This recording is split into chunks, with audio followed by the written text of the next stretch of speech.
Hey everyone, welcome back to Crypto Cash. Thank you so much for joining me here. Happy Saturday to you and your family. We're taking a look here at Axie Infinity AXS, seeing what's going on, if there is any success left on the table here. Is this going to continue? And we'll see if that is the case. And if you're new to the channel, I'm not a financial advisor. I just love teaching people to trade. Hope you can learn something here today. And if you do learn something, comment below, like, subscribe, follow the whole 9 yards. Help us grow our Twitter as well. We just created Twitter here last week. And it's a lot of fun. Social media is interesting. We'll just put it that way. Regardless, we got a lot of cool stuff in there, technical and fundamental. The most important thing to start with, though, I just got to preface this here. We have a new giveaway here, an exclusive offer from BingX. It's one of our affiliates here. You basically get $50 with the $50 deposit, which is pretty nice. And you get a $100 bonus if you transfer, or sorry, more so, your volume reaches 3,000 USDT. Super easy to do if you use leverage, by the way. So again, something to think about. And touching on AXS here, we are in a position where we haven't reviewed this in a little while. It's been a few months. So thanks again for the request. What we want to look at here is kind of drawing out some Fibonacci retracement levels, which I just did. We're going to kind of confirm that there is some support and resistance in the range that we're in right now. More so resistance turn, basically previous support turn resistance. So in case you're not familiar with this, typically anytime you have like a lot of consistency in this price action, you can tell that's going to be a point of contention moving forward. The price comes back up to that level. In other words, that was previously a fair value, and right now it seems to be an overextended, high price, if you will.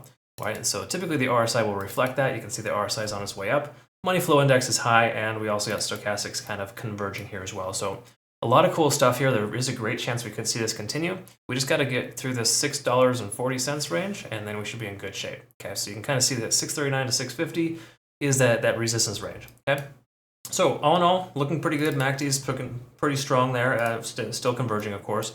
We're trying to break above the 50 here, and I think today, if we can close above $6.20, we'll be in pretty good shape to be able to have a chance to be able to continue higher. If you look at this here, in its history, we've seen ever since April, the price cannot seem to get past that level. And today we're tentatively above that, which is great. I emphasize the word tentative because we still have 6 hours left in this candlestick. Okay, so try not to just jump right in and to think that we're off to the moon. There's still a lot of room to grow. Okay, a lot of reasons why not taking a trade right now would be advantageous, but there's also potential for us to want to take a trade. Let's look at smaller time frames and see, right?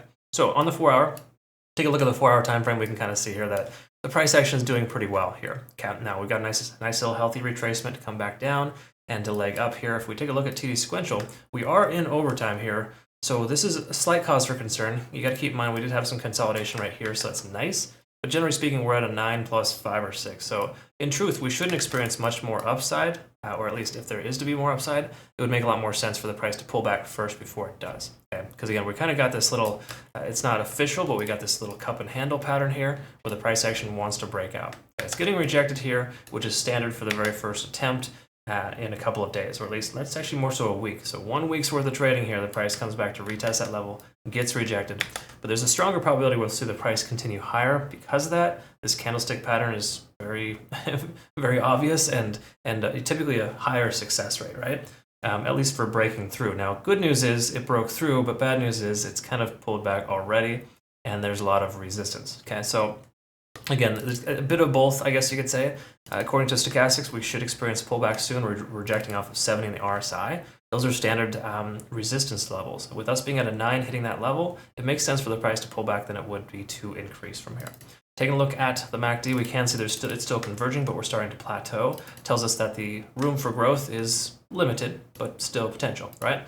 We take a look at all 3 moving averages, they're hanging out down below. So keep in mind, this does pull back. It shouldn't pull back too far. I would say maybe 605 would be a point in which it may pull back to, because again, that would give us a second cup and handle, and that would be a massive breakout right there. Okay, so we're looking for a pullback. Honestly, we want that because this is too overextended. But we want to see on the hourly if it is, like a healthy overextension or if this is too much. Okay, so let's take a look here. We came down to a 9 previously, up to another 9, consolidated, ramped up to a 5, yanked back when Bitcoin sold off there. Recently, yeah, it was yesterday morning when Bitcoin, if you saw that, kind of dumped pretty hard.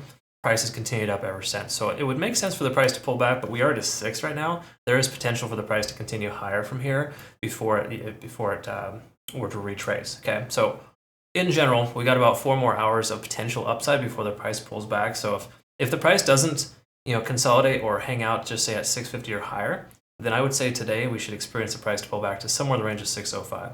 Okay. So I'm going to set an alert here just to kind of pay attention when the price pulls back to that level. If it does, we might want to consider a long position because that would be a good little bouncing point. Because once again, you can see these most recent highs and the most recent lows kind of hanging out there, and that's a really, really good place to add to your position, right? So that's kind of where we're at there. So Axie looks pretty darn good here for the moment in the overall sense of maintaining this continuation of the upside, but it would make a lot more sense for it to pull back first before it does leg up, because we are overextended going into that resistance level. But once again, you got to keep in mind, cup and handles have a tendency of breaking out pretty strong. So shorting right now may not be the best call. If you were to do so, consider tight profit targets. I mean, you could probably maybe get a good 1 to 2% down to about the 620 range, but anything lower than that is kind of asking a lot. So just be careful and cautious in how you proceed with this one here. But I think it's looking pretty good, all things considered. We want to see a closure above 650, I think, as a solid reality of allowing the price to continue higher from here. Okay. But again, we closed below that here today. I would expect a bit of a retracement down to the 605 range. We'll revisit this again later. Thank you again so much for joining me here. Once more, make sure you take advantage of this exclusive offer here. It's only available till July 31st here from BingX. Again, nice little bonus there for registering with them. And keep in mind, the only reason why I'm talking about this is because a lot of my US Canadian members, they got hit pretty hard with the Bybit news there, right? The KYC requirement. Same thing with BitGet as well, being required in the US. So US has a lot of regulation for right now. BingX is the way to go, right? No KYC, no VPN. Link down below if you want to check that out. Thanks again so much for joining me here. Hope you have a great rest of your day. We'll see you in tomorrow's video. Take care.